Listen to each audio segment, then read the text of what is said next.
चलिए बच्चों, आज हम लोग देखेंगे प्रश्नावली 1.3 का क्वेश्चन नंबर 3। ये सभी तीनों बहुत छोटा छोटा बनता है, इसके चलते इस तीनों को एक ही बार में हम लोग बनाएंगे। तो चलिए ज़्यादा टाइम वेस्ट नहीं करते हैं, डायरेक्ट इसको बनाना शुरू करते हैं। एक बार केवल थोड़ा सा बता देते हैं कि ये तीनों जो है वो कॉन्ट्राडिक्शन मेथड से बनेगा। अब कॉन्ट्राडिक्शन मेथड में क्या करना पड़ता है, सही को गलत मानते हैं, जो मानते हैं उसको फिर से गलत कर देते हैं, तो शुरू वाला हो जाता है सही। तो उसी का यूज करते हुए हम लोग इसको बनाएंगे। तो चलिए देखते हैं। देखिए यहाँ पर पहला क्वेश्चन इस तरह से है, उसके बाद आपको बनाना किस तरह है। हल करने के बाद जैसा कि ये वाला जो क्वेश्चन किए थे उसी तरह से इसमें भी करेंगे कि माना कि इतना एक परिमेय संख्या है। अब परिमेय है तो बट्टा के रूप में भी आएगा ना। अब बट्टा के रूप में आएगा तो उसको काट पीट करके छोटा रूप में भी किया जा सकता है। तो हम लोग मान लिए क्या कि परिमेय संख्या है जिसका सरलतम रूप a/b है। अब इसी का ये सरलतम रूप है, इसके चलते क्या हो जाएगा, ये और ये बराबर हो जाएगा, तो इतना हो गया। अब क्या किए, इसको ना हम इस तरह से डायरेक्ट पलटी कर दिए।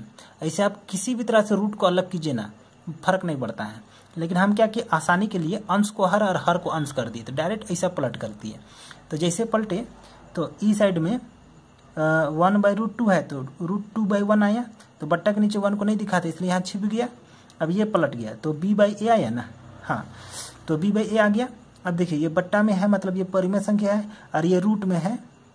तो रूट वाला तो हम लोग इधर एग्जाम्पल में देखे थे।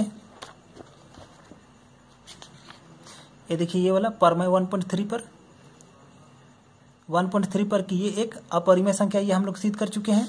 तो इसके चलते हम लोग जान गए कि ये एक अपरिमेय संख्या है और ये एक परिमेय संख्या है।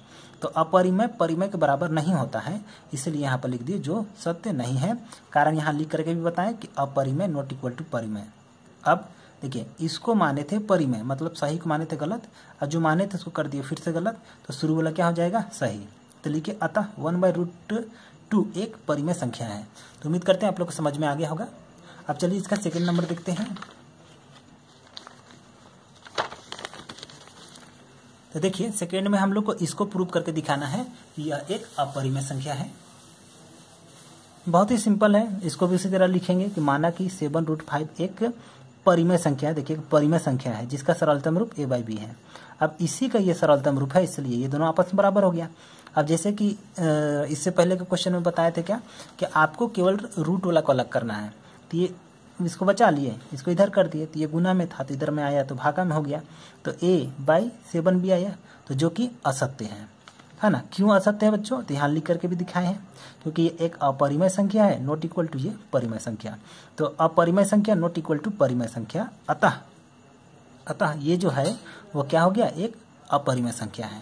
तो उम्मीद करते हैं ये भी आप लोग को समझ में आ गया होगा कॉन्ट्राडिक्शन मेथड से कि सही को माने थे गलत और जो माने थे उसको कर दिए फिर से गलत, इसलिए ये वाला हो गया सही। कहने की मीनिंग ये जो है वो एक अपरिमेय संख्या है।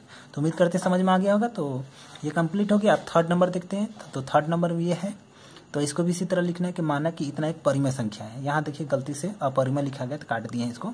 तो माना कि इतना एक परिमेय संख्या है जिसका सरलतम रूप a/b है। मतलब लिखने का सबका एक ही तरीका है।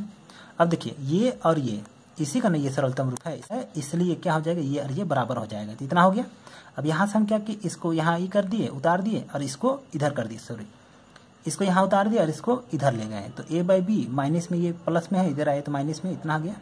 अब दोनों का एलसीएम लेंगे तो कितना आ गया, b, और ये इसके साथ गुना होगा, ये इसके साथ गुना होगा, तो a हुआ, इधर माइनस में 6 भी हुआ।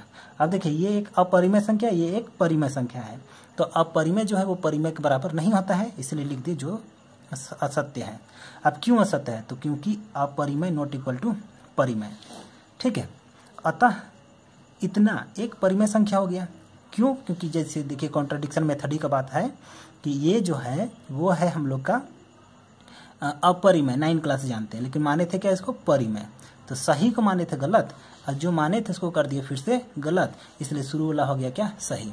तो उम्मीद करते हैं आप लोग को समझ में आ गया होगा। और 1 का 3 क्वेश्चन था, तीनों मैंने बता दिया।